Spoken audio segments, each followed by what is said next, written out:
Shalom, shalom, soyez tous bénis dans le nom puissant de notre grand Seigneur Jésus-Christ de Nazareth. C'est la sœur Marcel Vagba. Aujourd'hui, je vais parler de la grossesse. Je vais me baser sur l'histoire d'Élisabeth. Élisabeth, la femme de Zacharie. Je t'invite à prendre Luc 1. Nous allons lire le verset 24. Je pouvais commencer à partir du verset 5. Je te conseille après de commencer ta lecture à partir du verset 5. Là, je vais lire le verset 24. Quelque temps après, Élisabeth, sa femme, devint enceinte. Elle se cacha pendant 5 mois. Elle se cacha pendant 5 mois, disant, je suis au verset 25, c'est la grâce que le Seigneur m'a faite quand il a jeté les yeux sur moi pour ôter mon opprobre parmi les hommes. Aujourd'hui, je veux parler de la discrétion pendant la grossesse.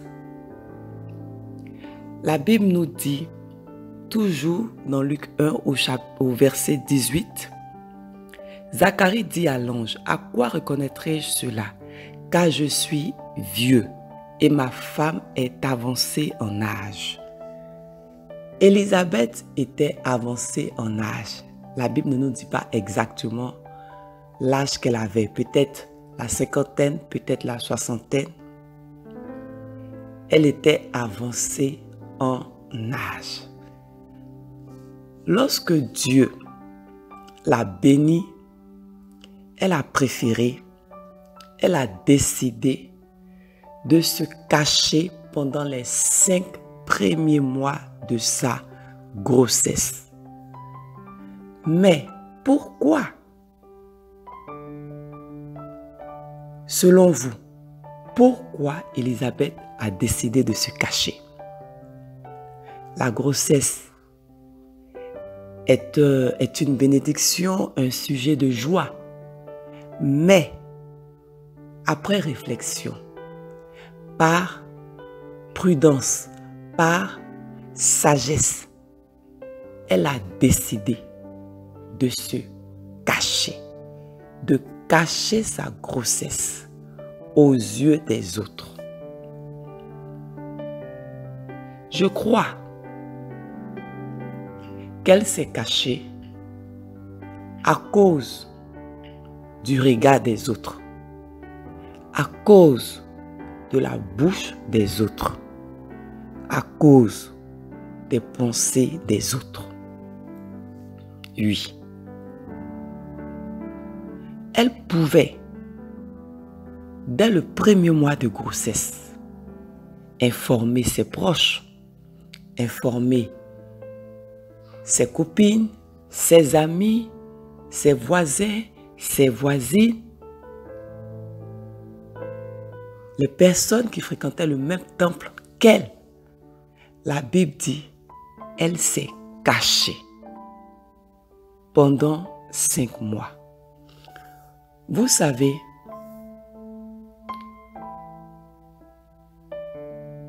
ce ne sont pas toutes les bénédictions. Ce n'est pas tout ce que Dieu nous a donné, nous a révélé, nous a promis que nous devons partager aux autres. Élisabeth, après réflexion, s'est dit, si j'informe dès le premier mois ou les premiers mois de la grossesse, si j'informe les autres de mon état, c'est vrai, il y aura des personnes qui vont sauter de joie, qui vont bénir Dieu, mais il y aura des personnes qui vont murmurer, qui vont se moquer de moi, de ma grossesse, disant, à son âge, elle porte une grossesse. Comment est-ce possible? Mais est-ce que cette grossesse va arriver à terme? Elle est avancée en âge. Est-ce que cette grossesse ne sera pas, comment on appelle, un risque pour sa santé?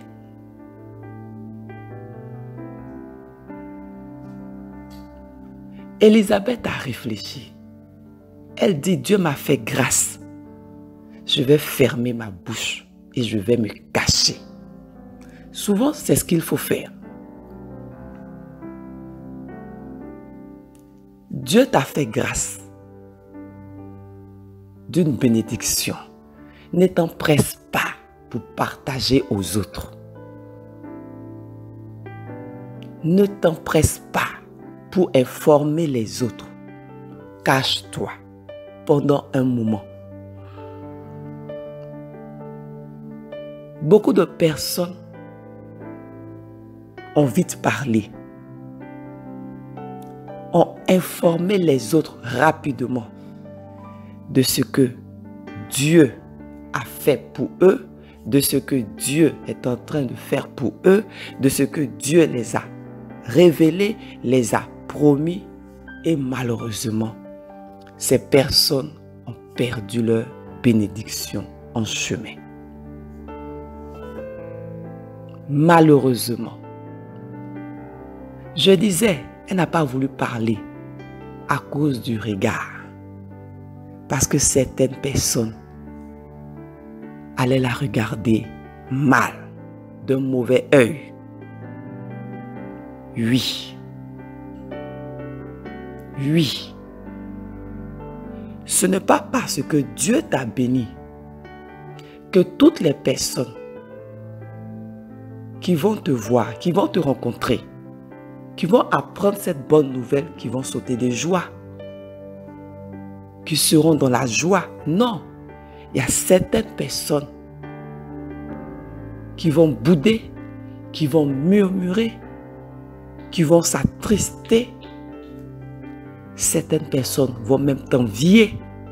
Certaines personnes vont se plaindre auprès de Dieu. Pourquoi tu l'as bénie et moi tu ne m'as pas bénie? Elle est vieille. Pourquoi c'est à une vieille tu donnes une grossesse? Et moi qui suis jeune fille dans mon foyer, je n'ai pas encore de grossesse. Oui, toute bénédiction n'est pas un sujet d'acclamation, de joie chez les autres. Il faut que tu le saches, toi qui m'écoutes. Tu es enceinte, tu t'empresses d'informer ta copine, ta collègue, ton patron, ta cousine, ta belle-sœur, ta voisine. Non, ce n'est pas prudent. Souvent, les personnes vont même se confier à des personnes qui n'ont pas encore eu cette bénédiction. Dieu t'a fait grâce, tu es enceinte. Tu appelles ta copine qui n'a pas encore d'enfant, qui n'est même pas mariée, qui n'est même pas fiancée, qui est peut-être dans l'adultère, qui peut-être n'arrive pas à être libérée d'un esprit de mari de nuit, qui souffre, qui peut-être n'arrive pas à garder un homme, qui peut-être n'arrive pas aussi à tomber enceinte. Et toi, tu l'appelles. Je suis enceinte. Oui, au téléphone, elle va dire, ah, c'est bien pour toi. Mais quand elle va raccrocher, tu ne peux imaginer ses pensées. Les paroles qui sortiront de sa bouche. Faisons attention. Souvent, c'est nous qui créons nous-mêmes nos propres problèmes. Souvent, c'est nous qui cherchons les attaques spirituelles. Tu peux faire comme Élisabeth. Et elle a bien fait. Sa grossesse est arrivée à terme. Elle a bien accouché.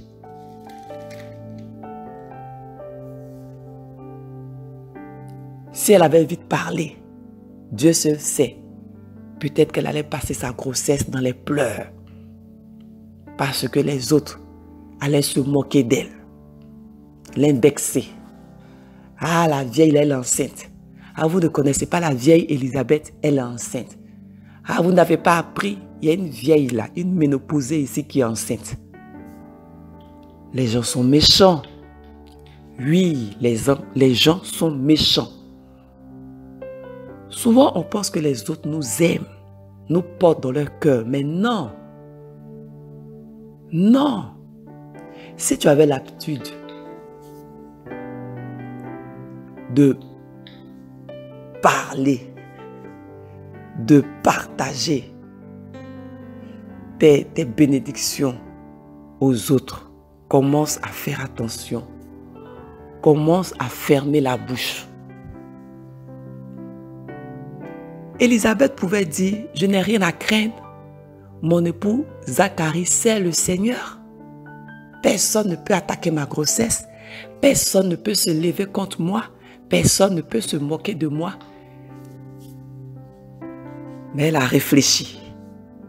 Elle dit, dans ma vieillesse, Dieu m'a fait grâce. Je vais fermer ma bouche. Et je vais aussi me cacher.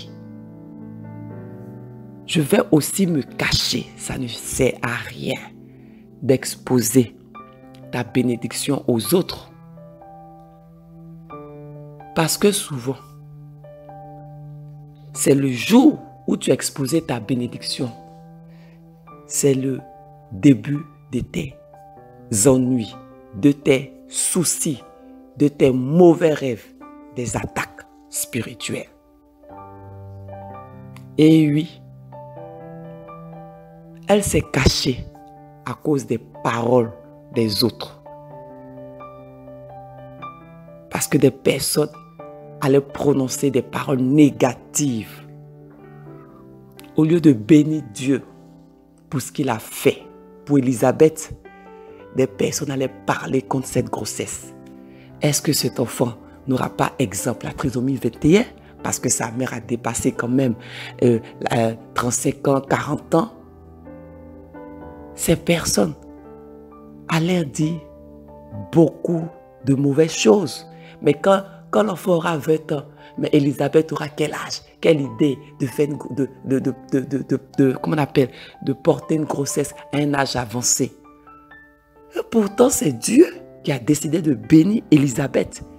Dieu savait qu'elle était vieille, son mari était vieux, mais il a décidé de choisir Zacharie et Élisabeth comme les parents de son serviteur Jean. C'est Dieu qui décide. Ce que les autres oublient souvent, c'est Dieu qui décide. C'est Dieu qui décide. Souvent, les autres pensent qu'ils ont un droit sur nous, qu'ils ont un droit de parole, de jugement, de décision. Non. La vie de chacun de nous est entre les mains de Dieu. Et c'est Dieu qui envoie un enfant sur terre. Ce n'est pas ta copine, ce n'est pas ta voisine, ce n'est pas ta sœur en Christ. Des gens ont confié leur vie, leurs secrets, leurs bénédictions, souvent malheureusement à des sorciers, à des sorcières. Oui, elle ne savait pas. Tu vas te confier à une sœur en Christ. Entends, cette sœur en Christ est une sorcière. Ah oui, je suis enceinte. Quelque temps après, tu perds ta grossesse. C'est encore à cette même sœur en Christ, entre guillemets, tu vas te confier. Ah, malheureusement, j'ai perdu la grossesse. Que Dieu nous aide. Que Dieu nous aide. Tu es enceinte, ferme ta bouche. Ferme ta bouche. Il y a encore des juifs, je crois les hassidiques, qui aussi sont discrets. Lorsqu'une femme est enceinte, pendant 5 mois, on n'informe pas les autres de la grossesse. On se tait. Mais pourquoi toi, dès les premiers jours de retard, tu informes ta copine, tu appelles même, tu rends visite et puis tu parles de ça. Ah, je crois que je suis enceinte. Ah, j'ai fait le test, je suis enceinte. Le test urinaire, je suis enceinte. Ah, je suis enceinte. Non. La première personne à qui tu dois te confier, la première personne que tu dois informer de ton état de grossesse, c'est Dieu. C'est Dieu. C'est le Seigneur. Jésus-Christ de Nazareth. Tu n'informes pas Dieu, mais tu t'empresses pour informer ta copine, pour informer ta soeur en Christ, pour informer ta collègue, pour informer ta belle famille.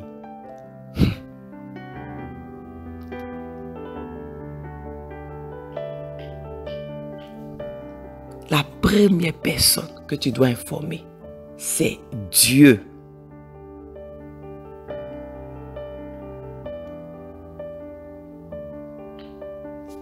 Et c'est à lui que tu confieras ta grossesse. Une grossesse, ce n'est pas 9 jours, ce n'est pas 9 semaines. C'est 9 mois. 9 mois, c'est très long. Tu t'es confié à ta copine, elle va faire quoi pour toi? Durant les 9 mois de grossesse, elle va t'aider comment? Elle va te soutenir comment? Même prier pour toi, elle ne le fera pas. Et c'est ce qui arrive souvent, on se confie à des personnes qui ne vont jamais prier pour nous. Qui ne vont jamais, je dis bien, prier pour la grossesse, pour l'enfant. Et même quand tu vas accoucher, souvent ces personnes, les premières personnes que tu as informées, ne viennent même pas te voir. Elles sont assises dans leur maison. Et oui, même un cadeau pour le bébé, non. Elles n'ont pas ce temps. Pendant que toi, tu t'es pressé pour ouvrir ta bouche pour dire je suis enceinte.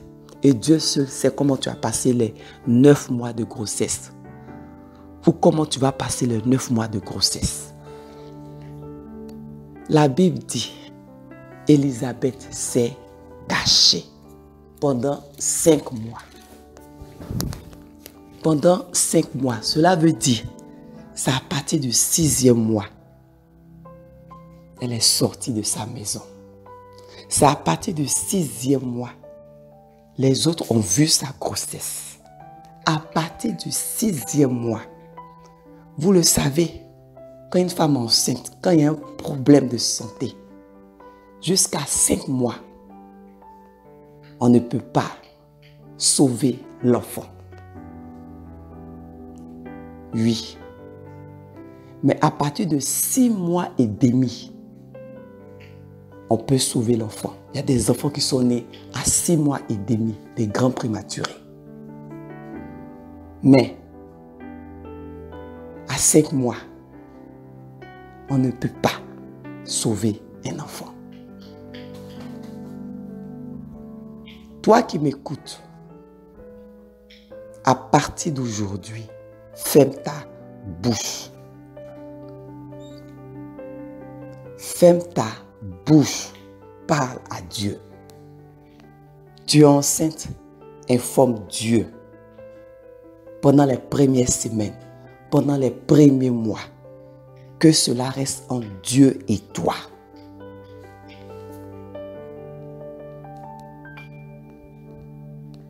En Dieu et toi. Tu es marié entre ton conjoint et toi et Dieu. Parce que il y a hélas des personnes, des sœurs qui ne sont pas mariées et elles tombent enceintes.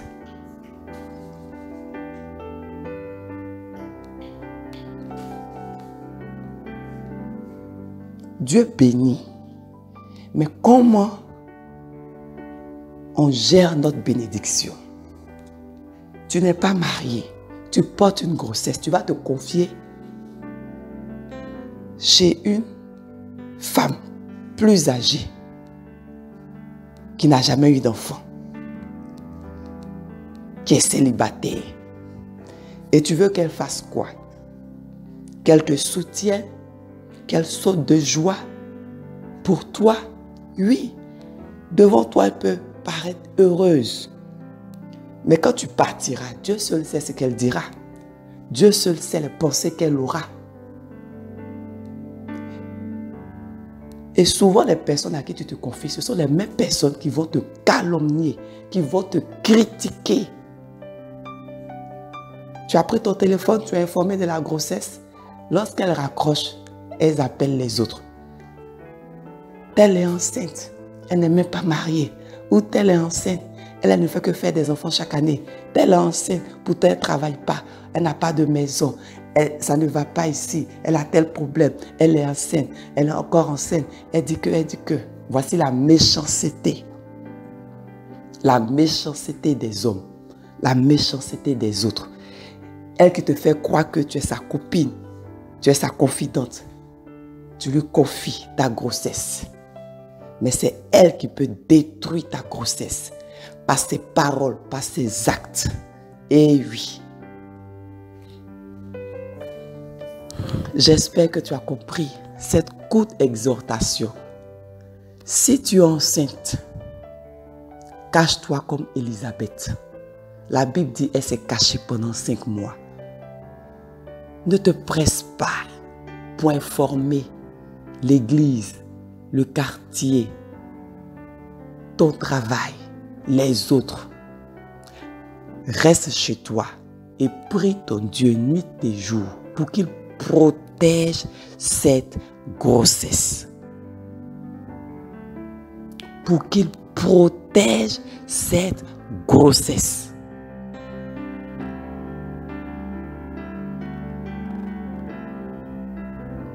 Ta grossesse ne doit pas être un sujet de causerie pour les autres. Non. Les gens ont assez de problèmes. Tu vas les informer de ta grossesse. Ils prendront ta grossesse pour en faire un sujet de causerie jour et nuit. Et ce n'est pas bon. Toi seul, tu dois parler de ta grossesse à Dieu. Oui, et quand le temps viendra, ton ventre va s'arrondir. Les autres verront. Mais le ventre n'est pas encore sorti comme on le dit chez nous. Tu as 2 semaines, 3 semaines, 1 mois, 2 mois, 3 mois. Toute l'église est déjà informée. Tout le quartier, tout le village. Non, ce n'est pas bon. Il y a certaines personnes même qui mettent sur les réseaux sociaux. Mais c'est dangereux. Tu penses que tous tes amis virtuels de Facebook là souhaitent ton bonheur ou seront heureux de te voir enceinte? Ça, je parle aux femmes qui postent leurs photos lorsqu'elles sont enceintes. Faisons attention. Je vais m'arrêter là. Dieu vous bénisse et on se dit à bientôt par la grâce de Dieu.